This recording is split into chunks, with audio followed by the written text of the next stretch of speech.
Before we begin the story, let us know where you're watching from by leaving a comment below. If you enjoy this video, don't forget to like and subscribe. Have a wonderful day. Enjoy the story. If I run for 10 more minutes, maybe I won't be that late. Sophie Bennett muttered, adjusting her skirt as the wind kept trying to blow it up. She was running down the avenue, not very gracefully, heading to the company where she worked as an administrative assistant.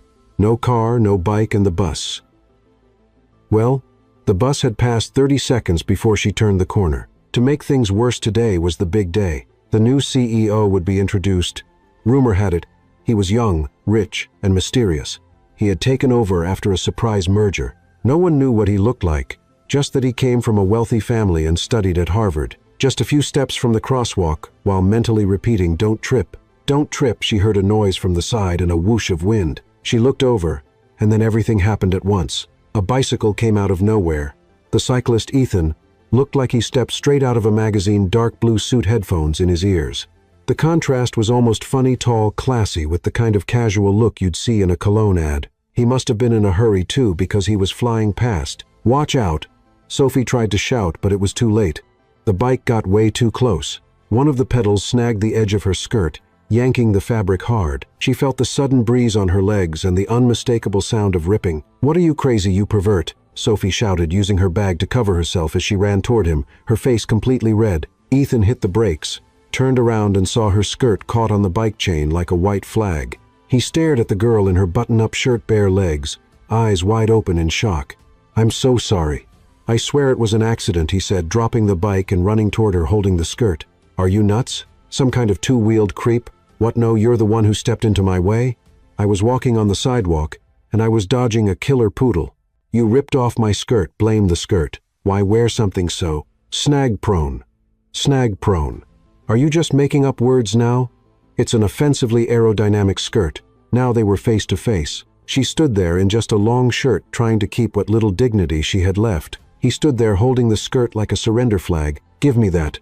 She yanked the fabric from his hand, furious. "Really, I'm sorry. Can I help somehow?" "You've helped enough. What's next? Going to rip off the rest of my clothes?" "Look, I was just trying to get to work." "So was I. And guess what? Now I'll show up looking like I crawled out of a tornado." "Hey, want a ride?" He pointed to the bike. "If you bring that bike near me again, I'll throw coffee on your suit." Ethan raised his hands, laughing despite himself. Okay. It was an unfortunate accident, with a funny twist." She glared at him. He winked. She sighed, turned around, pulled 2 bobby pins from her bag, and did her best to twist and pin the skirt back in place. "Get out of here, apocalypse cyclist." Ethan got on his bike and started pedaling. About 10 meters away, he called back, "Sorry, I took your skirt, but nice legs." He laughed out loud. She raised her finger at him, the index one, because she still had manners. With her skirt badly pinned together, she turned and walked away, holding on to whatever pride she had left. "This has to be a cosmic prank. First the bus skips me, then Tarzan on a bike, and now I'm holding my clothes together with bobby pins. Great, Sophie. Just great." Far ahead, Ethan kept looking back, still laughing. "She's intense, but she's not going to forget me anytime soon."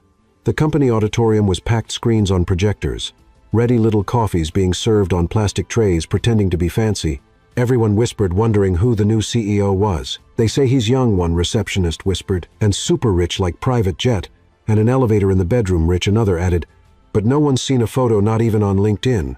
He's like a ghost CEO." Meanwhile, Sophie was walking down the hallway like she just survived a zombie attack. Her skirt was still pinned with 2 bobby pins, and with each step she could feel the fabric threatening to fall. She skipped the coffee table, ignored the stares and whispers, and found a seat in the back row, trying to disappear. Sophie whispered Mia, her coworker, "What happened to your clothes?" "Long story. It involves a bicycle and a mentally unstable guy," she replied, adjusting her skirt for the 10th time. "That sounds awful. Was it a robbery? Worse, it was a fashion accident. I'll tell you later." Mia just blinked, confused, while Sophie turned her focus to the stage in front of them. An HR executive stepped up to the microphone with the energy of an awards show host. "Good morning, everyone. Today is a special day for our company.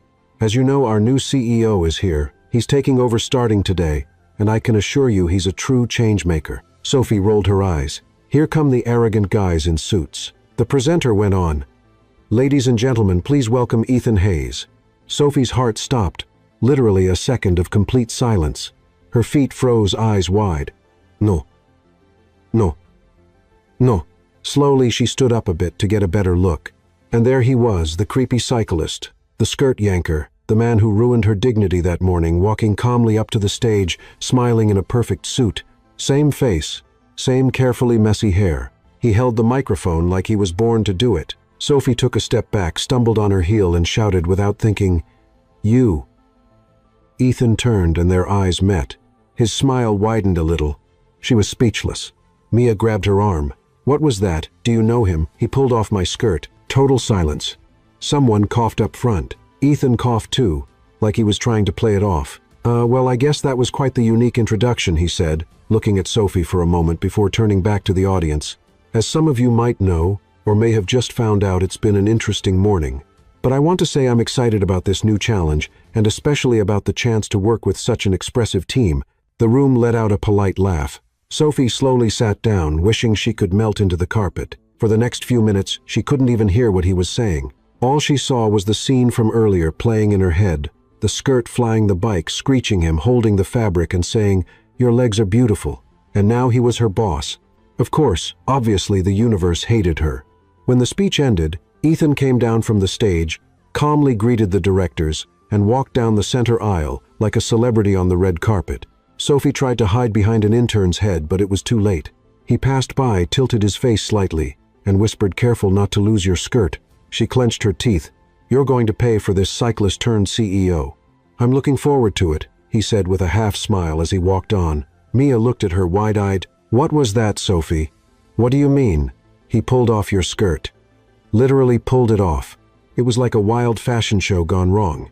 I want to disappear. And he's really handsome." "Shut up. No, really. I think I'm falling for him. I think he's a magazine cover psychopath. That's kind of hot too." "Mia." Okay, but are you really going to keep working here with him staring at you like that?" Sophie sighed. Her skirt was starting to come apart again. She got up and quietly left the auditorium, holding the fabric with both hands. But before she could leave, she heard one last line. "By the way," said the HR executive at the mic, "the new CEO will have a personal assistant. We'll announce who it is later today." Sophie froze at the door. No, not me. "I'm not." Then she felt a chill, a very bad feeling. "You wouldn't, would you?" Outside, Ethan was talking to someone from HR, typing on his phone. On the screen, he wrote, "About my assistant I've already chosen." Sophie was pacing in the HR hallway, her skirt still half-pinned and her head spinning. What started as a regular morning had turned into a nightmare in several chapters. First the bicycle accident, then the public humiliation in the auditorium. Now the cherry on top. Someone from HR had just invited her to a private meeting with the new CEO. She walked into the room with frayed nerves, but kept her posture. She held her head high, chest out, and knocked on the door. "Come in," said the voice inside. She opened the door. There he was, Ethan, sitting in a swivel chair holding a coffee cup as if nothing had happened. "Seriously, you call me in here and pretend everything's normal. Hello, Sophie. Have a seat," he said, pointing to the chair in front of his desk, wearing that same smug smile. "I'd rather stand. I've been sitting since you ripped my skirt off. I need time to recover emotionally." Ethan raised his eyebrows, resting his elbow on the table. "Nice to see we're starting off with maturity." "Maturity. You ran me over with a corporate bike. And now you want to talk about maturity. Technically, you stepped into my path. Technically, you have issues. And technically, you just got promoted." Sophie blinked twice. "You heard me. I've decided you're going to be my new personal assistant starting today." The silence in the room lasted exactly 3 seconds before it broke. "Are you kidding me? I don't joke about promotions. That could lead to lawsuits. After what you did to me this morning, the least you could do is let me work 5 miles away from you. But you're organized, direct, you speak your mind, have good reflexes," he pointed at the coffee she was still holding, "and clearly handle tough situations well. You're perfect for the job. This is punishment, not a promotion." "Are you trying to torture me just a little?" he said with a smile. "Listen here, Ethan Hayes, or whatever your superhero in a suit name is. I'm not taking this job. Forget it." He crossed his arms and leaned forward. "Of course you can refuse, but then you stay at the shared desk next to that printer that yells paper jam all day. And no raise." Sophie hesitated. She thought about her bills, her rent, the printer, Supervisor Karen's constant complaints. This is emotional and professional blackmail. Welcome to corporate life. She crossed her arms. "Fine, I'll take it. But just so you know, I'm going to make your life very difficult." "Great. I love a challenge, and you're going to regret it." I already regret riding my bike to work this morning. But here we are. Sophie took a deep breath. She was now officially tied into an emotional contract with a cycling CEO who for some reason thought all of this was funny. And what about the dress code, she asked. Because the skirt you tore is beyond repair. I already ordered new clothes for you. Stronger fabrics, gear resistant. She gave him a deadly stare. He faked surprise. Just kidding. But seriously, you'll get whatever you need. Good, because if another piece of my clothing gets ruined because of you, I'm suing for emotional material and textile damages. Just give me one chance to make it up to you. Let's work together for a week. If at the end you still want out, I'll let you go. No strings attached. Sophie looked at him evaluating. She loved a challenge, but this one felt personal. 1 week, and if you pull on any part of my clothing again, I'll tie your tie to the bike wheel. Deal. She turned to leave, but before she reached the door, she heard Sophie. What now? Want my shoes too? Just wanted to say it's nice to see you again, in a less traumatic way. She stopped, slowly turned back with a smile. It's still traumatic. The setting just changed, and she left, slamming the door with slight satisfaction. In the next room, Mia was waiting, jaw dropped. Sophie, did you talk to him? I did, and I'm his new personal assistant. You what? Yep. Apparently I got promoted for passive aggression and clothing endurance. That's wonderful. It's a trap with the beginning of a romance. Don't start, Mia. Just don't. Sophie went back to her temporary desk and began packing her things. She knew the days ahead would be intense, full of teasing challenges and probably more embarrassing moments. But one thing was certain, she wasn't going down without a fight. And Ethan better be ready, because if he thought he was good at games, he hadn't seen Sophie in competitive mode. First day as the CEO's assistant, Sophie showed up right at 8:00 a.m., wearing a new skirt, no safety pins. This time a crisp blouse and a folder full of courage and emotional resilience. She had made herself some serious promises. Don't lose her temper, don't break anything, and most importantly, don't be affected by the cyclist boss's smile. Good morning, she said, walking into Ethan's office. He was standing, spinning a globe on his desk with his finger. You know the best thing about a globe? He asked, not looking at her. It doesn't try to rip people's skirts off. Ethan laughed. Sophie placed the folder on the desk and waited for the day's instructions. All right, Sophie. Today we'll review contracts with our international partners, align the performance reports, and dodge runaway bicycles. Still on that, I will never get over it. They spent the morning going over documents. Sophie was typing so forcefully, it sounded like the keyboard was crying for help. Ethan, on the other hand, watched her with that relaxed look like she was putting on a play, and he had front row seats. In the middle of reading a report, he said, Do you always fix your hair like that when you're annoyed? Only when I have to deal with teasing billionaires. Good. I'll use that as an emotional thermometer. And do you always cross your arms and look at me like you know things I don't? Just the secrets of your patience, which I have to admit is impressive. She raised an eyebrow at him. Do you really need to comment on everything? Only when the company is interesting. Sophie tried to ignore him. Tried, but his comments had an annoyingly charming quality. Around noon, they went down together to the company cafeteria. The walk to the elevator was quiet, but as soon as the doors closed, Ethan let out a loud sigh. This elevator takes longer than my college degree. Oh, so you didn't inherit the company? No, I studied, worked, drank awful coffee, and lived like an intern for 3 years. Hard to picture you as an intern. I was great. One time I typed a whole report wearing oven mitts because the AC was broken. Sophie let out a small laugh. Seriously, sadly, yes. The elevator jerked for a second, making a strange noise. They looked at each other, tense. Was that a sign from above? Sophie asked. Maybe something like, You're flirting at work. Get back to your spreadsheets. Flirting? Who's flirting? You are. Me. You're the one saying lines that sound like a French perfume ad. That was flirting too. Stop it. The doors opened. They walked out with serious faces that fooled no one. At lunch, they sat at a table in the corner. Sophie wanted to avoid the curious glances from coworkers. Mia walked by every 5 minutes just to say hi with a suspicious smile. Mia thinks we're in some office drama, Sophie whispered, eyeing her friend. Aren't we?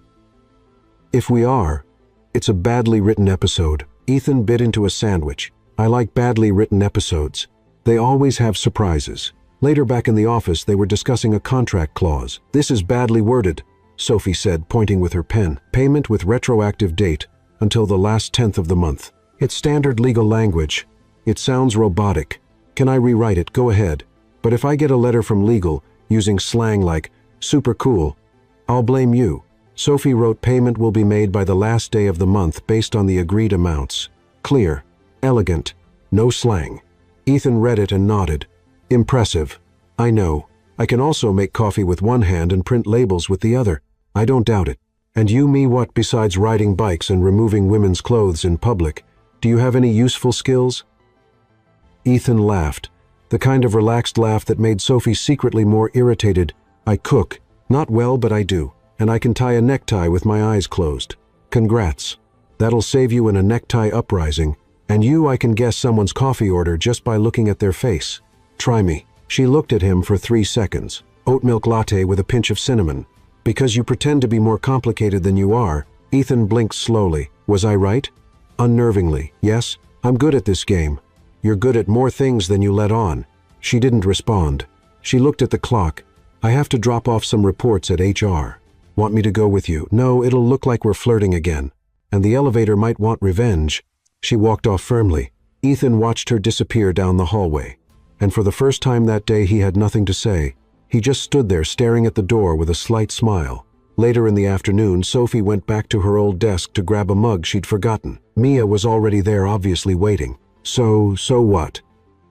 How many kisses so far, Mia? Just asking. You've laughed, argued, flirted. The next step is either a kiss or a dramatic hallway argument. Nothing like that is going to happen. You like him. I hate him. You like him in a way you haven't figured out yet. Sophie huffed and walked away, pretending the conversation didn't get to her. But deep down, a little voice said, what if Mia's right? On Friday morning, Sophie had barely arrived at the office when she saw a golden envelope on her desk with her name handwritten in elegant cursive. Mia, of course, was already beside her, practically buzzing with excitement. Someone's feeling very important. What's that? If it's a fashion, court summons probably deserved, Sophie muttered carefully. Taking the envelope, she opened it. Inside was a fancy invitation to the company's annual event, a gala dinner with all the executives, investors, and senior staff. Oh no, she said, reading the bold print, mandatory presence of the CEO's personal assistant. That means you, Mia smiled. And in that new dress you're ready to shine, huh? Sophie sighed. Shine isn't the word I'd use. Quietly survive sounds better. Later around lunchtime, she got an internal call from the executive floor. Mr. Hayes's office. It's him. Can you come up? Sophie rolled her eyes, grabbed her notepad, and walked up with steady steps. When she entered, she saw Ethan with his back turned fiddling with a small white box on his desk. You called? Yes, he said, turning around with a package in his hands. This is for you. If it's another skirt, I'd rather pick my own. Thanks. It's not. It's a gift. She raised an eyebrow. Is it poison? No, it's a dress. Sophie frowned. You got me a dress for the event. Consider it a long overdue apology and a thank you for surviving 2 weeks as my assistant without killing me. She hesitated. The package was elegant, delicate, very nicely wrapped, and smelled ridiculously good. Look, Ethan, you don't need to buy me clothes. I already have a dress. You do, yes. Navy blue thin fabric, no sparkle, and a zipper that always gets stuck. Sophie's eyes widened. How do you know I'm observant? I'm also good with zippers. But this one, he held up the box, this is different. I think it'll suit you. She crossed her arms defiantly. If it's red, I'm sending it back. What if it's black with subtle details and a cut that flatters without overdoing it? I'll think about wearing it. That night, Sophie walked into the main hall holding a black clutch borrowed from Mia, her heart pounding. The dress really was black with a gentle shimmer on the shoulders and an elegant slit that showed her legs as she walked. She felt different, but what made her most nervous was knowing that at any moment Ethan would appear and surely say something clever to throw her off like always. She spotted colleagues, directors, a few investors she only knew by email, and then finally, she saw him. Ethan was talking with a group of businessmen, laughing at something that didn't seem funny, like all CEOs at formal events. But when he saw her, he froze for a second. Just 1 second. And that was enough for Mia, standing beside her, to whisper, "He's looking stout," and he stopped smiling. Must have remembered the bicycle trauma. He's coming. Oh my gosh, he's coming. I'm shaking, and it's not even about me. Ethan crossed the room and stopped in front of Sophie. He looked her up and down with a light, almost respectful smile. The dress suits you. Trying to say it looks great on me. No, I'm saying the dress is lucky to be on you. Sophie bit her lip, trying not to smile. Are you going to use that charm all night? Just until you admit you liked the gift. Maybe I like it a little. How much is a little?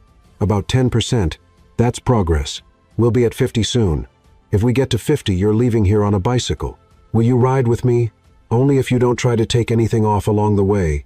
They laughed together, and for the first time since the start of their emotional Cold War, things between them felt light, almost easy. During dinner, they sat at the same table among directors and other guests. Sophie found herself relaxing, telling funny stories about work, and Ethan laughed with genuine interest, like everything about her was a discovery. But not everything would be perfect. While they were getting dessert, a tall blonde woman in a gold dress with knife-sharp heels approached the table. "Ethan, what a surprise seeing you here." Sophie felt a chill down her spine. Ethan turned politely, though his smile faded. "Lauren, you made it." "Of course, I'm a shareholder, remember." She gave Sophie a look like she was examining a rare bug. "And this is Sophie, my assistant." Interesting." Lauren extended her hand. "You two seem close." "Only in chairs," Sophie replied, shaking her hand with a forced smile. Lauren let out a light laugh, the kind that says "I'm going to destroy you," and still sound polite. "I'll see you around," she said, walking away with a sway that had probably been practiced in the mirror. Sophie looked at Ethan. "Who's the snake ex-girlfriend? Why does she say your name like it's a fancy perfume brand?" "Because she still thinks we're getting back together, which isn't happening." "Good to know. Were you jealous?" "I was afraid she might trip me with her stiletto heels. She wouldn't stand a chance. You could take her down with 2 hairpins." Sophie laughed, and for a moment everything felt just a little too perfect. Hours later, when the guests started to leave, Ethan walked her to the door. "Thanks for coming, and for wearing the dress. And thank you for not saying anything about my attempt to wear heels without looking like a limping duck. You walked gracefully. I hardly noticed you tripped 3 times. That was part of the choreography." They laughed again, and then came a silence, this time heavier. Ethan looked into her eyes. "I really enjoyed tonight." "Me too. More than I expected. Would you like to go out sometime outside of work? No reports, no emails, no bikes." But before she could answer, a notification sound interrupted them. She picked up her phone. A message from Mia. "Sophie, you need to see this now. Urgent." Seconds later, another notification. "A video?" Sophie clicked. The shaky footage showed Ethan talking to Lauren in the garden, too close, smiling. She touched his arm. What Ethan noticed the change in her face. "Sophie, you said there was nothing going on with her." "There isn't? Then why were you two touching in the garden like a scene from a soap opera?" "It's not what it looks like." She put the phone away, her smile gone. "Good night, Ethan." "Sophie, thanks for the dress." And she walked away, leaving him standing alone at the entrance. Ethan sighed. He knew the night wasn't really over, but what bothered him the most was that for the first time, he felt like he had no control over how the story would end. Sophie spent the weekend watching that video over and over 1, 2, 6 times, and every time the same feeling hit her like a punch in the stomach. He lied. Lauren was there, touching Ethan's arm like they had just gotten back together, and he didn't pull away. He smiled. He chatted. He looked comfortable close. Mia, who had sent the video, tried to lighten the mood with her usual humor. Maybe she's like an allergy from the past, pops up out of nowhere, itches a little, then goes away. She looked pretty comfortable with the itch. Sophie replied, lying on the couch in her avocado pajamas. "You're clearly upset, which means you care." Sophie didn't answer. Upset was putting it mildly. The problem wasn't just the ex or the arm touching. It was the fact that Ethan had looked her in the eyes and said there was nothing going on with Lauren. And now she couldn't decide if she was more upset with him or with herself for starting to believe the whole thing. Monday, 9:00 A. Me des 06. Sophie knocked on the office door firmly. When Ethan said, "Come in," she entered like a storm. "Good morning, Mr. Hayes," she said, using the most professional tone she could manage. He looked up from his laptop and smiled, but it quickly faded. "Sophie, is everything okay?" "Everything's great. Ready for another week of hard work and zero emotional involvement." He frowned. That was specific. Just being clear. After all, we're professionals, right? "Right," he answered cautiously. "Is something wrong?" "Not unless you've got another ex hiding in the garden." He blinked. "Oh yeah. Oh." Ethan leaned forward in his chair. "You saw the video more times than I'd like to admit. I can explain." "Of course you can. But that doesn't change the fact that you told me one thing and then acted like you were still into her at the same event. I'm not into her. Not at all. Didn't look that way. She showed up unexpectedly, started chatting. I was just being polite. Polite. She was all over you like a perfume commercial. You know that's not true. I don't know anything anymore. Know why? Because I started to trust you. And that was my mistake." Silence filled the room. "Sofia, no. Let's get to work." I don't get paid to feel things.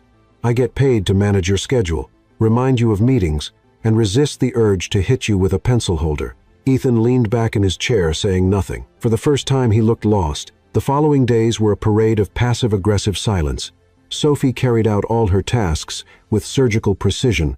She took notes, scheduled appointments, typed delivered reports, but nothing beyond what was necessary. No jokes, no glances, no light sarcasm. Ethan, on the other hand, tried to ease the tension with his usual lines. Coffee with oat milk and a pinch of awkward silence. She handed him the mug without saying a word. On Wednesday, during a meeting with investors, Sophie made sure to sit across the room far from him. When he called her to present one of the charts, she replied sharply, "Sure, after all, you always call me when you need someone to save your presentation." The investors laughed. Ethan didn't. After the meeting, he stopped her in the hallway. "We need to talk. I don't see a reason. You're hurt, and I want to fix that. You want to control it. That's not the same thing." "Sophie, look, Ethan. I joined this company with zero expectations. Zero. Then you showed up, pulled my world apart, messed with my routine, my head, and now you act like none of it matters. But it does. Too late." She turned around and walked away, leaving him alone in the hallway, shoulders down.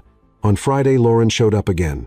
This time she walked straight in like she had full access, wearing an expensive outfit, crystal heels, and a confident smile.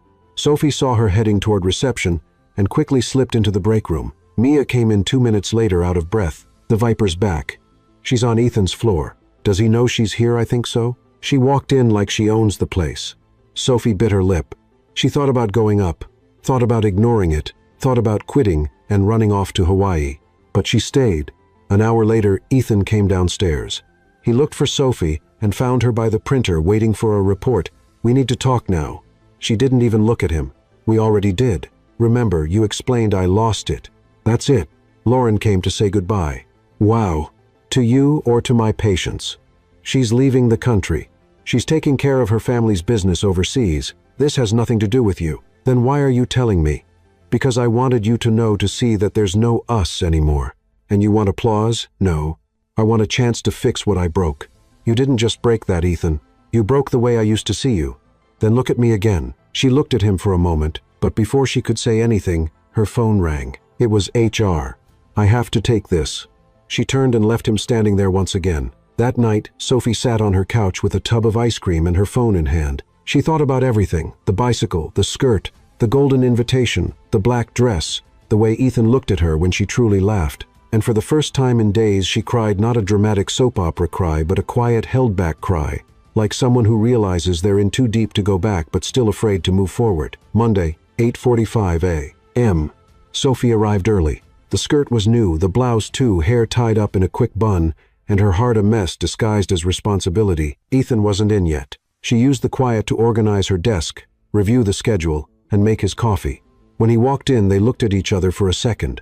One of those seconds that feels like forever. "Good morning," he said. "Good morning," she replied, softer than she meant to. He walked to his desk, took off his blazer, sat down and stayed silent. A few minutes later, without looking up, he said, "If you want to leave, I understand." Sophie frowned. "What do you mean? If you don't want to keep being my assistant, if you want to go back to your old department or leave the company, I understand. I don't want to be another weight in your life." She took a deep breath, thought for a moment, then said firmly, "I'm not leaving. Not yet." "Why not?" "Because I haven't decided if you're worth it." Ethan swallowed hard. "That's fair. And also because despite everything, I like the challenge." He looked up. "Working with me, putting up with you. That's almost a compliment. It's the best you'll get today." They both smiled, small, hesitant, but real. And just like that, after a week of tension, silence, and an ex-girlfriend haunting the halls, the two of them took one uncertain step toward starting over. No promises, no guarantees, just the idea that maybe, just maybe, there was still something there, something worth fighting for. The office felt quieter that week. The voices in the halls sounded muffled, like someone had turned down the volume on the routine. Even the sound of Sophie's keyboard felt different. Less angry, more tired. There was an invisible wall between her and Ethan. It wasn't made of harsh words or open wounds. It was made of hesitation, of missing smiles, of avoided glances. Sophie kept working. She answered what needed to be answered, met her deadlines, organized schedules, took calls. But what used to be full of sarcasm and light teasing had turned into dry phrases like, "meeting at 2 p.m." The report was submitted. The call with the client is scheduled. On the other side, Ethan seemed to adjust to the silence with quiet discomfort. He knew Sophie was there, out of duty, not choice. He knew he had lost something. Something subtle. Something valuable. On Tuesday, while coming back from an off-site meeting, Ethan passed by a park near the office. He stopped his bike, which had become just a quiet way to get around, and sat on a bench in the shade. He stayed there for almost 20 minutes. No phone, no thoughts about weekly charts, just trying to figure out exactly when everything went off track, when a simple, awkward meeting on the street had turned into emotional confusion. He remembered their first elevator talk, the silly arguments, the way she refused to be charmed, and strangely, that's what had charmed him most. Now there were no jokes, no yelling about ripped skirts, no office debates about who was more stubborn. Now there was just distance. Mia noticed the change on the second day. "You're acting like you're going through a divorce without ever being married," she said, tossing a candy wrapper into the trash with perfect aim. Sophie answered with a sigh. "It's not a divorce. It's more like an emotional break. Does he know you're on this break? He's probably on the same one. Do you still like him?" "I like who he was before he became a walking dilemma." Sophie, if he had just been honest from the start, maybe things would be different. But now every time I look at him, I remember that night, that video, that feeling of being misled. But he explained it. "I know. And you believe him." Sophie stayed quiet for a moment before answering. "I do, but I can't forget." Ethan, on his side, tried to fill the gap with work. He started leaving the office earlier, eating lunch alone, delegating tasks to assistants from other departments, even though he knew Sophie would do them better. And she noticed files being passed to others. Emails he used to ask her to write now being handled by interns. She also noticed that he avoided looking at her in the hallway. It was as if they were standing on opposite sides of the same bridge, both waiting for the other to take the first step. On Thursday afternoon, Sophie was called by HR. They needed her to help organize the annual leadership meeting, which would bring together representatives from different company branches.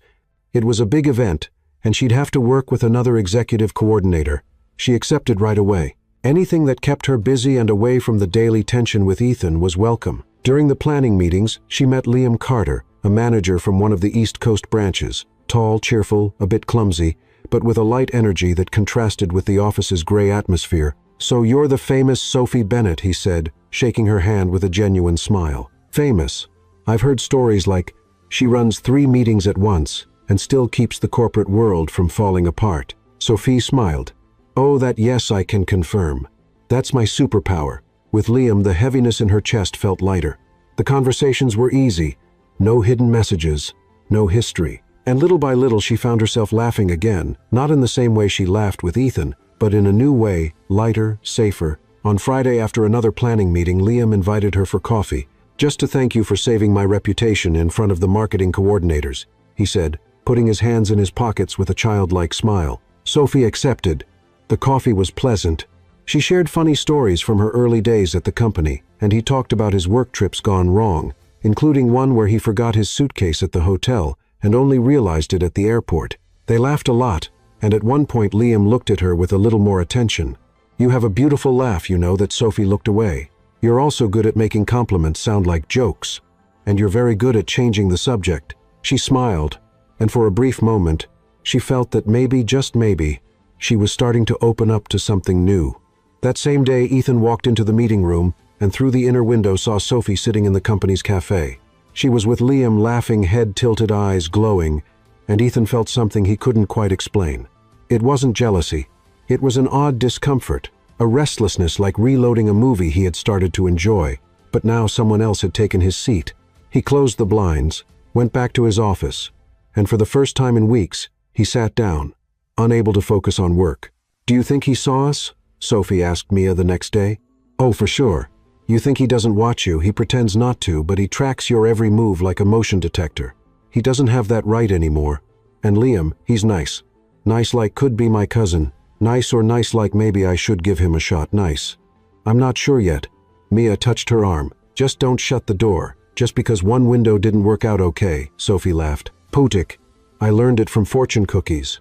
The following week, the distance between Sophie and Ethan felt more formal than ever.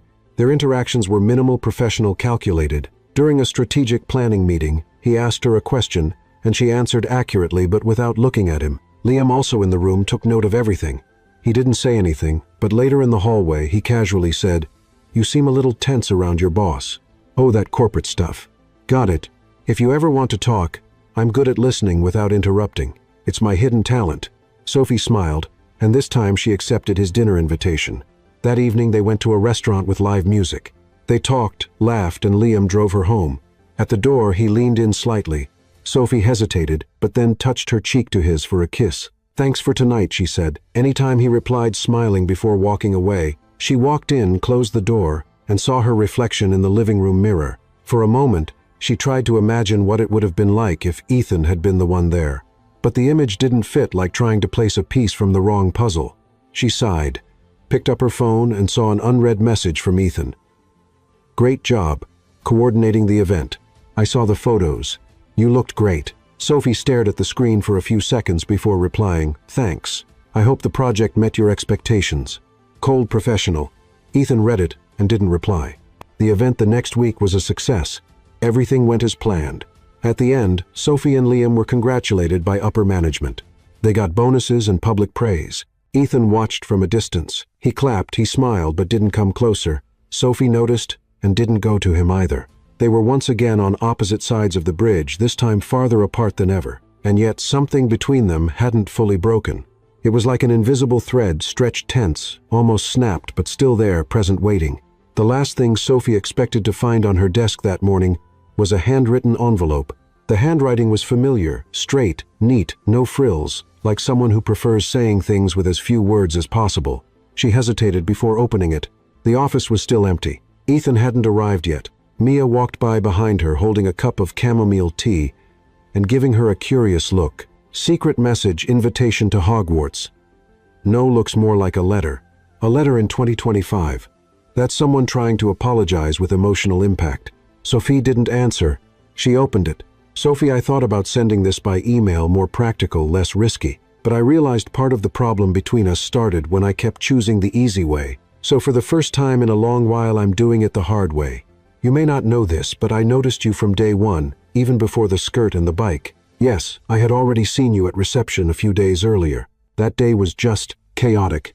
But after the mess, the arguments, the sharp conversations, I started liking how you challenged me. I'm not writing this to excuse my mistakes. They exist and I own them. Lauren was part of my past for a long time. So when she showed up, I froze, not because I felt anything for her, but because I was afraid of falling into the same old patterns I've always hated. You brought me something new, something I couldn't control, and that scared me. If I have even the smallest chance of helping you see who I really am, not just who I was when I got it wrong, I'm going to take it, even if now you're smiling because of someone else. With everything, I still don't know how to say face to face, Ethan." Sophie stood still. The paper trembled in her hands. The handwriting danced before her eyes, blurring into small wet spots that she quickly wiped away with her sleeve. Mia stepped closer. "So he wrote a letter. Oh, great. Now it really feels like a soap opera. What does it say?" "That he regrets it, that he saw me before the bike, and that he's trying to fix everything the hard way." Mia looked at her for a moment, then said, "This got to you, didn't it?" Sophie just nodded. That day, Ethan avoided crossing paths with her. He knew he had left something too personal on the table, but he didn't regret it. Maybe it was the only way he could be heard, with no interruptions, no sarcasm, no masks. For the first time, he didn't try to control her. He just let go. Later that afternoon, Sophie appeared at his office door. She knocked softly. "Can I come in?" He stood up right away. Of course. She walked in without the stern look she had before. She wasn't smiling, but she also didn't have that cold air she'd carried in recent weeks. "I read your letter." He waited tense. I wasn't expecting that, neither was I, but I had to say it. She stepped up to the desk, stopped in front of him. When Lauren showed up, it wasn't just her that shook me. It was everything at once, the idea that maybe I was being too naive, throwing myself into something I didn't really understand. "You were never naive." "I was, because I let myself imagine things." Imagine what? She took a deep breath, rested her fingers on the desk. That between the torn skirt and the mixed-up coffees, a story was happening, one just for us. And it was. I wanted to believe that, but when everything got messy, I realized I was hoping for a kind of love that might only exist in books. Ethan walked around the desk, stopping in front of her. "There's no such thing as perfect love, but there are people willing to try." "I'm trying, Sophie." "I know. And Liam." She looked at him, surprised by the direct question. "Liam is easy to be around. He's kind. He makes me laugh. He doesn't make me overthink everything. But he's not you. Ethan closed his eyes for a moment, taking in those words like fresh air after being underwater. I don't want to mess things up with you anymore. I don't want to feel like I'm losing myself. Then let's take it slow. Slow might work. They both smiled. It wasn't a reconciliation. It wasn't a declaration. It was something in between. An emotional truce, a chance. In the following days, Ethan and Sophie began talking again, more lightly. The jokes came back, but now more carefully. Their eyes met, but without urgency. They seemed like two strangers learning a new language. Each other's language. Liam noticed the change and quietly stepped back. He remained Sophie's friend, but made it clear he wouldn't compete for something that was never his. He's who you want, he told her at a cafe a week later, and that's okay. Life's like that. Sometimes we're just bridges. Sometimes we're the destination. You're more than a bridge, Liam. You're kindness. Kindness also knows when to leave the stage. A new project came up at the company. An international expansion. Ethan would need to travel, and he'd take a small team with him for key meetings. Sophie was the first one chosen to go, but she hesitated. It's going to be a long trip, Ethan said. Hours on the same plane, same hotel, same time zone. It'll be a test for me, for you, for us. She thought for a moment, what if everything falls apart? Then we rebuild, or learn to live with the ruins. Sophie took a deep breath. Okay, I'll go. The trip was a turning point. During meetings, Ethan was focused, sharp, confident, but outside of work, he was different. He showed her the city, shared stories from his intern days, opened up about personal moments with ease. One night on the hotel rooftop, they looked out over the city lights below. Have you ever thought about stopping, she asked. Stopping what? Trying to please everyone, always being right, always in control. I have, but the business world isn't kind to people who seem weak. What if I told you your vulnerability is the most interesting thing about you? He looked at her for a few seconds. Then maybe I should start showing that side more. Maybe you should. A comfortable silence settled between them until he said, that day with the bike, I thought I'd never see you again, and I thought you deserved a fine. Maybe I still do. She laughed. So did he. And then slowly he reached out and held her hand. They didn't say anything because that night silence said it all. The return from the trip was silent, but not uncomfortable silence. It was that rare, comfortable kind of silence. Sophie stared out the airplane window while Ethan, sitting next to her, was reviewing a proposal on his laptop, but occasionally glanced at her as if he wanted to make sure she was still there. There was something in the air, something unsaid, a good kind of tension, not uncomfortable, but also not going away. When the plane landed and they took a taxi together, Ethan was the first to speak. I was thinking tomorrow is Saturday. Great observation, Sophie said, giving him a half smile. And I thought maybe we could do something outside the office. No spreadsheets, no emails, no quarterly profit reports. Like a date. Like a date, but a special one. Sophie raised an eyebrow. You're not asking me out, are you? No, he paused. I'm asking you for a chance. A chance. A chance to see what we are outside these walls. No pressure, no labels, just the two of us. She looked away to the window. Her heart sped up a little. Nothing she let show. All right, she said finally. But if there's a bike involved, I'm out. I promise. Nothing with wheels. The next morning, Sophie woke up with an unusual sense of anxiety. She spent 20 minutes picking out an outfit that was casual, but not sloppy, pretty, but not overdone, as if that were something you could actually measure. When she stepped out of the building, Ethan was standing in front of a car and beside him a light blue scooter. You said nothing with wheels, she exclaimed, stopping in the middle of the sidewalk. I said nothing with a bike. This is a scooter. It's a different category. You're a technical liar, but a charming one. She crossed her arms. No way I'm getting on that. Then let's walk. The scooter was just for retro charm. He shrugged. I was sure you'd refuse. Oh, great. You know me too well now. Not enough yet. That's why the invite. They walked to a nearby park where a weekend food fair was taking place. Colorful stalls, tempting aromas, and a lively crowd. This is unexpected, Sophie said, accepting a goat cheese sample from a smiling vendor. I thought it would be fun. Plus, you like things off the beaten path. Have you been studying my behavior? I consider it part of the job. CEO studying assistant profile, right. Very professional. They strolled between the stalls, stopping to try homemade pies. Truffle garlic bread, pistachio brigadeiros, which Sophie judged with a skeptical look before admitting they were good. In the middle of the park, there was a Ferris wheel surrounded by kids and teenagers. Oh no, don't even think about it. Sophie said, seeing Ethan turn his face toward the attraction. I didn't say anything. You looked. I'm innocent.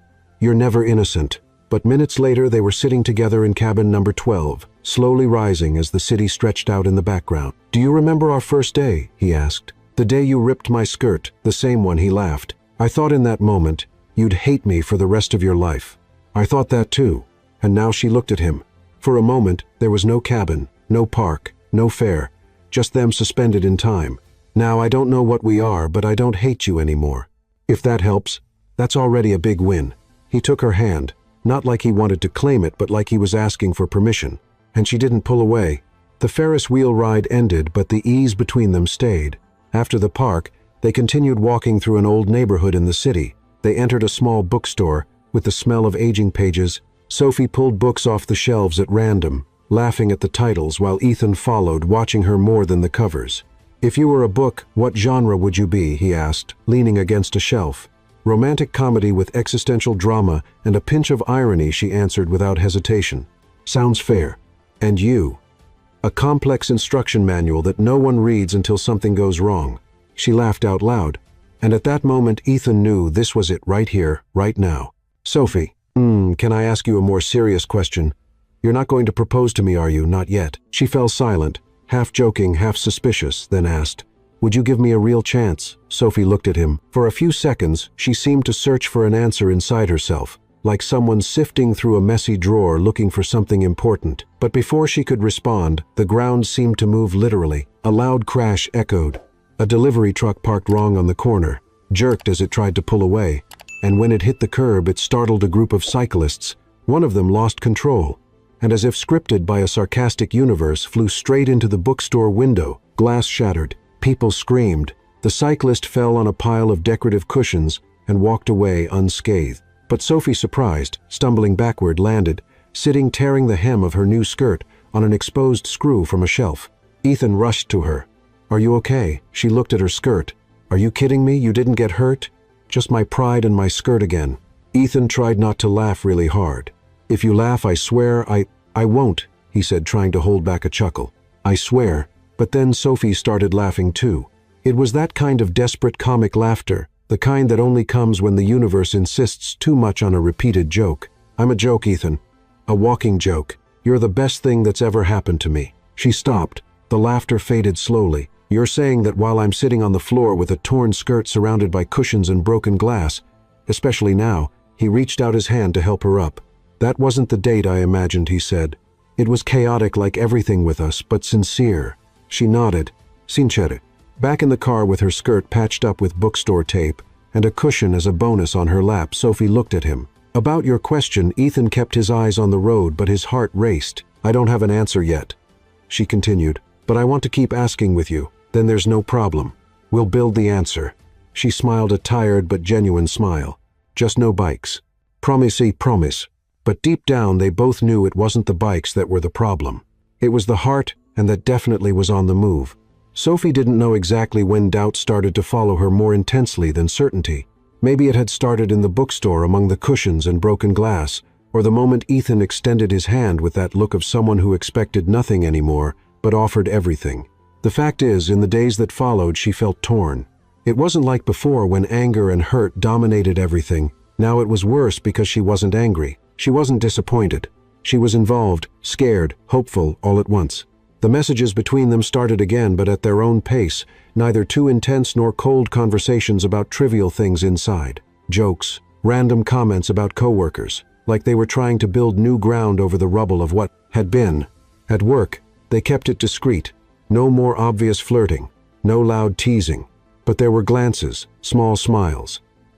And at certain moments, a quiet proximity that spoke louder than any conversation. One gray afternoon, Mia showed up at Sophie's office with 2 coffees and a suspicious look. You're hiding, she said, handing her one of the cups.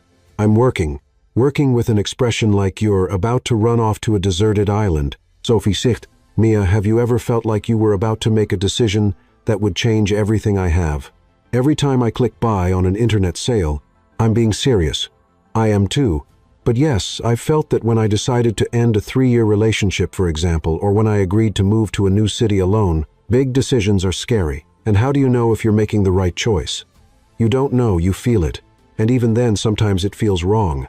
Life doesn't come with email confirmation. Sophie leaned back in her chair, staring at the ceiling. Ethan asked me without words if we still have a chance, and I answered also without words. Maybe yes. And now I need to decide if I want to keep trying, or if it's better to stop here. Mia drank her coffee. Want some advice? Always. If you're going to mess up, let it be because of courage, never because of fear. Sophie smiled. You read that in a fortune cookie. But didn't you know? It was on a motivational post with a cheesy sunset, but it worked. That night, Sophie opened her closet and stared at her clothes as if searching for a sign. There were too many dresses she hadn't worn in months. Blouses she bought on impulse, pants that no longer fit. And then there was that skirt, not the one torn on the bike, but an identical one bought weeks later. It was there hanging like a reminder of everything that started absurdly. She picked it up and folded it carefully. Then she sat on the bed and wrote a single message. Tomorrow after work, the park where you almost killed me. Just you and me. Ethan responded with a bicycle emoji and a heart. Sophie rolled her eyes and smiled. The next day, the workday felt longer than usual. The clock seemed to move slower, as if time itself was nervous. Sophie tried to distract herself with simple tasks, organizing documents, reviewing contracts, ignoring the tremble in her hands. At exactly 6:00 p.m., she walked down the stairs with firm steps, even though her heart was racing. Ethan was already there. This time no bike, no suit, just jeans, a gray t-shirt. And that same look he always had, calm on the outside, confused on the inside. On time, he said, hands in his pockets. I had an appointment with someone who changed my life. He sounds pretentious. He is, but maybe he deserves a chance. They started walking through the park in silence. The place was the same as before, but it felt different. Maybe because now they were two. I've thought a lot about us, Sophie said, stopping near the lake. So have I. And I've come to the conclusion that I'm scared of me, of everything, of jumping in and getting hurt, of creating expectations, of becoming just another unresolved story in your life. Sophie, let me finish. He nodded. But despite all that, despite all the chaos, the misunderstandings, the failures, I still feel something I can't explain, and I don't want to ignore it. Ethan took a step forward. So tell me what you want. She took a deep breath. I want to keep going, but on my terms, at my pace, no rush, no pressure. I want something real, not perfect. And you'll have it. You say that now. And I'll say it tomorrow too, and after that, and every day you let me be around. They looked at each other, and there was no more doubt. Sophie took his hand. But if you rip another one of my skirts, I'll report you to the UN. It's a deal. The relationship that started there wasn't a fairy tale.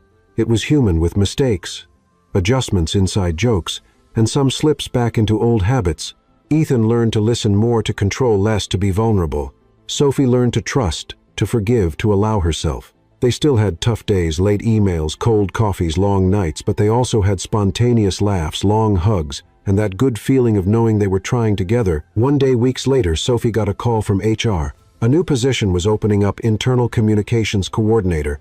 A step forward, a new phase, but it meant no longer being Ethan's personal assistant. She thought, weighed the options, questioned herself. That night she told him, "You have to accept," he said without hesitation. "Even if we see each other less, I'd rather see you less and see you happy than see you every day knowing you're stuck because of me." She kissed him slowly, as if thanking him. "You're doing great as a boyfriend. I'm trying a lot, but I'm still scared of messing up, and I'm scared of getting hurt. So we keep messing up and healing together." On her last day as assistant, Sophie walked into Ethan's office with an envelope in her hand. "Is this a goodbye note?" he asked. "Something like that." He opened it. Inside was a tiny bicycle with a paper skirt stuck on the wheel. A gift, a reminder of what? That sometimes the silliest stumbles lead to unexpected places. He looked at her. "I wouldn't change a thing. Neither would I." They hugged. And right there in that moment, everything felt in the right place. The promotion wasn't just a career leap for Sophie. It was a dive into new territory. Now, as internal communications coordinator, she was dealing directly with departments. She barely knew, managing tight deadlines, leading small teams, and making decisions she had once only observed from afar. And with that came distance, not just physical, now on another floor in a different wing of the company, but also an invisible distance that had crept in between her and Ethan. Before she knew every detail of his routine. Now she only heard about it. Mr. Hayes requested a change in the board meeting agenda. The CEO is out today visiting a key client. Ethan asked for new materials for the investor presentation. Everything came through others. Nothing was said directly anymore. In the early days, Sophie tried to ignore it. After all, it wasn't her job anymore to keep that constant contact, and they still saw each other outside of work. Quick dinners, end-of-day texts, some coffees during the week. But everything was changing quietly, as if an invisible veil was slowly being pulled between them. Even the conversations had changed. "How was your day?" Ethan would ask. "Busy. Had to review a report with mistakes, deal with 2 nervous interns, and still manage the internal engagement campaign. How about you?" Meetings, and more meetings. Yep. Long pauses, short answers. Conversations that used to flow for hours now seemed to stumble after a few sentences. On a Tuesday night, Sophie was leaving work when she ran into Ethan in the underground parking lot. It was the first time they'd seen each other by chance in weeks. "You're here this late," he said, surprised. "Presentation ran late. Just got out. And your dinner with Mia I canceled. Wasn't in the mood." They stood there for a second looking at each other. Both seemed more tired than they remembered. "Is something wrong with us?" she asked suddenly. Ethan took a deep breath. "I was going to ask you the same thing. Everything feels distant, forced, like we're trying to keep a conversation going that's already over." "Do you think it's over?" "I don't know." She looked away. "I think what scares me the most isn't the end. It's the doubt, the feeling that we're losing each other without even realizing it." Ethan stepped closer. "I'm still here, Sophie. But are we still here?" Silence. "Maybe we need some space," she said, struggling. "Space, not to end it, just to breathe." Ethan nodded, but his eyes said something else. "All right. Do you understand?" "No, but I respect it." In the days that followed, Sophie threw herself into work projects, deadlines, meetings. She tried to fill the emotional gaps with tasks like organizing a shelf to forget that the house was empty. Mia noticed right away. "You're in survival mode," she said, sitting down at Sophie's desk with a cup of tea. "I'm busy." "You're trying to distract yourself. It works temporarily then. It turns into silence. Sometimes silence is necessary. But not when it comes from a place that used to be full." Sophie stayed silent. Mia grabbed a piece of candy from the desk. "When are you going to talk to him?" "When I know what to say." "What if it's too late?" Then it was meant to be. Meanwhile, Ethan buried himself in work more than ever. His employees noticed colder, more direct, less involved. Then, during a board meeting, someone mentioned Sophie's new internal campaign. Her team did a great job. Engagement levels went up 27% in 2 months. Ethan just nodded. But inside, something tightened pride and sadness. He wasn't there to see it happen. He hadn't been part of the process. He had no idea what she went through to achieve that result. That's when he realized he was letting Sophie slip through his fingers once again. And this time, without even fighting for it, 2 days later, Sophie arrived at the office and found an envelope on her desk, as the same kind of envelope as before, the same handwriting. She hesitated before opening it, but she opened it. "Sophie, when you asked me for space, I thought it was just room to breathe. But time passed, and I realized it was also silence. And that silence forced me to listen. I realized I've been trying to keep you close without truly being with you. I was your chaos and your calm, but maybe I've also been your burden. I don't want to be a hard memory anymore. If there's still room for me on your path, I'm ready. But if there isn't, I'll understand. Just promise me one thing, be happy with me or without me. Always yours, Ethan." Sophie slowly folded the letter. She stared at the envelope for several minutes, as if it were possible to reverse time with nothing but willpower. Then she grabbed her phone but didn't call, didn't write. Not yet. That night, Mia showed up with 2 glasses and a bottle of wine. "Tonight we're going to do what best friends do when love life goes into waiting mode, talk nonsense, and laugh at old memes. Is that therapy?" "It's what we've got, and it's cheaper." Sophie laughed. "Thanks for being here. I'll always be here, but you need to decide if you want him here too." "I do." Then hurry before silence turns into a period. The next day, Ethan didn't show up to work. Sophie was surprised. No one knew exactly why. The secretary just said he'd taken the day off for personal reasons. At lunchtime, she picked up her phone, called, rang. Rang went to voicemail. She hesitated, then typed a message. "Read your letter. We need to talk today. Is that okay? Nothing?" 2 hours later, still no response. Mia came into the room with the newspaper. "Did you see this?" What? Mia turned the newspaper. A business column highlighted Ethan's possible transfer to an international branch. A new project, a bigger role, a new city. Sophie froze. He didn't say anything. Maybe he's still deciding, or maybe he's already decided. She grabbed her phone and tried calling again. Voicemail. Her heart raced. She left the room, went down the stairs, ran to the parking lot. Nothing. His car wasn't there. The weather changed that afternoon. A light rain started falling, as if the sky itself felt the weight of the moment. Standing in the company's lobby, Sophie finally wrote, "If you're still in town, meet me at our spot, please." And she sent it, then she grabbed her umbrella and left. She arrived at the park, wet, empty, quiet. She sat on the bench by the lake waiting. Minutes passed, then a few more. The rain picked up and so did the fear. Fear that she was too late, that she had waited so long for an answer, and when she finally wanted to give one, there was no one left to listen. But then, through the misty fog, a figure approached. Hands in pockets, slow steps, hair messy from the rain. "You came," she said, standing up. "Of course I did," he replied out of breath. "I thought I almost left, but something told me there was one last conversation left." Sophie moved closer. "The letter, it was all I could say clearly. And now I need to hear from you." She took a deep breath. "I choose to keep going even with the fear, even without certainty, because what we have isn't common, and I don't want to spend my life asking, what if?" Ethan took a step then. "Another. I'm willing to start everything over however is best for you. No rush, no pressure, just truth." They stood in silence for a moment, the rain falling around them like a soft soundtrack to their reunion. Then Sophie extended her hand. "Start over with me." Ethan took it. "Always." And there, in the same place where everything had gone wrong, they decided to begin again.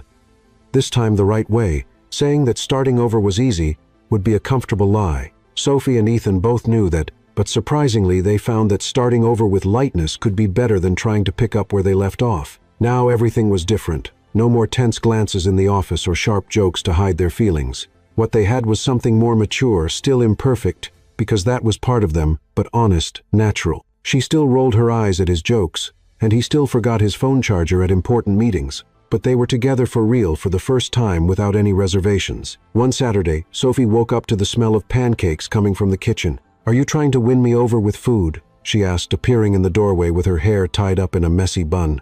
"Win you over, I already won. Now I'm just maintaining the investment," Ethan replied, holding a spatula and wearing an apron that said Chef of Love. She looked at the apron.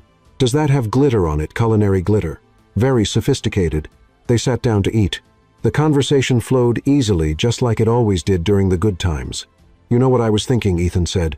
"Stacking pancakes, that's always a risk. We've been through it all. Torn skirts, nosy ex-girlfriends, painful silences, almost breaking up, and an almost tragedy involving pillows, and a reckless cyclist. Exactly. And still, we survived. We survived and got better." He looked at her, a different sparkle in his eyes. "So maybe it's time to do this right." Sophie raised an eyebrow. "Do what life with you, all in, with a contract, witnesses, cake, and dramatic vows." "Ethan Hayes, are you asking me to marry you?" He got up, went to the living room, came back pushing a pink kid's bike with training wheels and a basket. "I was going to do this in style with a fancy dinner and violin, but I thought this would be more us. This is." She started laughing. "A bicycle. Not just any bicycle, the bicycle of a new beginning." He opened the basket. Inside was a velvet box. Sophie put her hand over her mouth, already laughing with tears in her eyes. Ethan knelt down, still wearing the glitter apron. "Sophie Bennett, since the day you lost your skirt because of me, my life's been off balance, and I realized I didn't want any routine where you weren't there. Will you marry me and keep laughing at my bad ideas for the rest of our lives?" She didn't answer immediately. She just stood there trying to hold back both the tears and the laughter at the same time. "I accept. Of course I accept, you crazy guy." Ethan slid the ring on her finger, and they both fell into an embrace, straight into the pancakes. The wedding was set for 6 months later. Mia took on the role of headmaid of the chaotic and joyful planning. "I demand 3 things," she declared at the first planning meeting. "A fabulous dress, a dramatic bouquet, and no chance of boredom." "Can we get married on a spinning stage?" Ethan suggested. "Only if you're dressed as a chef with glitter," Sophie replied. The big day arrived with sunshine, a clear sky, and more chaos than any normal ceremony could handle. To start, the decorator mixed up the instructions and decorated the hall with bicycles hanging from the ceiling. "Is this artistic?" Sophie's mom asked, her eyes wide. "It's symbolic," Mia answered before texting the group Plan B. "The bicycles are now part of the theme. Pretend it was intentional." Sophie got stuck in the zipper of her dress 10 minutes before walking in. Mia had to use pliers to get it undone. "It's all good," she said, sweating. "This is normal. Every bride almost rips her dress from nerves." "I'm not nervous," Sophie lied, shaking all the way down to her lashes. Outside, Ethan waited at the altar with the wrong left shoe.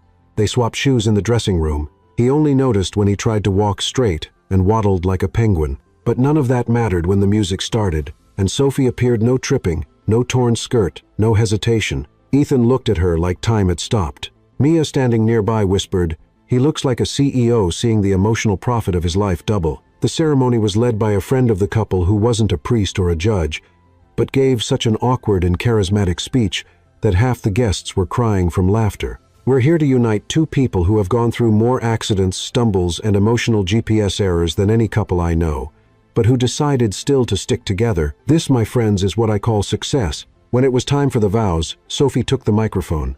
"Ethan Hayes, I promise not to yank your tie during meetings anymore, unless you deserve it. I promise to patiently listen to your ridiculous ideas and laugh, even when they're only half funny. I promise to be your partner on the good days, your rock on the bad days, and your fan on every other day. And most of all, I promise to never forget the day everything started, with a skirt flying in the middle of the street."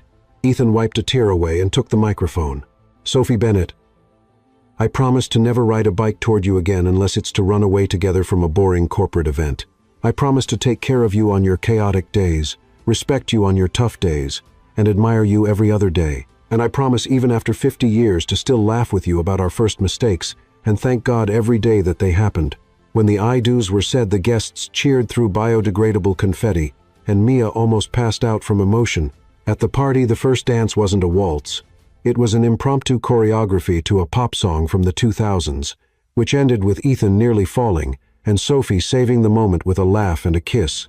The pink bike from the proposal stayed at the entrance of the party, decorated with flowers and a sign hanging on it. Here started the most beautiful disaster of our lives.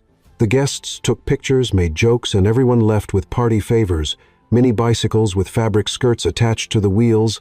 Mia, holding the microphone, made the final toast. "Today we celebrate not just love, but the improbable, the comic, the things that go wrong until they go right. And in the end, that's what makes everything so perfect." Later, in the hotel room where they spent their wedding night, Sophie lay beside Ethan, both still with glitter in their hair and goofy smiles on their faces. "Do you think we'll keep laughing like this forever?" she asked, staring at the ceiling. "As long as it's up to me, yes. But I'll probably keep tripping over furniture, forgetting birthdays, and making coffee too strong. And I'll probably keep complaining about all of it, dramatizing and threatening to hide your bike forever." "Perfect," he said. "Sounds like a good life plan." And then, before turning off the lights, Ethan pulled her closer and whispered, "You know, for everything that went wrong, I'm thankful. Why? Because everything that went wrong brought me here with you, and that is my happy ending." Sophie smiled, resting her head on his chest, then let the mess of life come together. Months after the wedding, life settled into a rhythm that was both new and familiar. Sophie thrived in her role as internal communications coordinator, leading projects that brought the company closer together. Her campaigns were bold, her ideas fresh, and her confidence grew with every success. Ethan, meanwhile, continued steering the company through its international expansion, navigating high-stakes deals with a calm that only came from knowing he had someone solid waiting for him at home. Their days were busy, often spilling into late nights, but they made time for each other, small moments like sharing takeout on the couch or arguing over who made better coffee. Mia remained Sophie's rock, always ready with a sarcastic quip or a bottle of wine when life got overwhelming. "You two are disgustingly happy," she teased one evening, sprawled across Sophie's living room with a pizza box between them. "It's not all perfect," Sophie admitted, picking at a slice. "We still fight. He leaves dishes in the sink, and I'm pretty sure I scare him when I get too intense about work. That's marriage," Mia said, shrugging. "It's not about being perfect. It's about not running away when it's messy." Sophie nodded, thinking of the torn skirts, the misunderstandings, the rain-soaked park bench.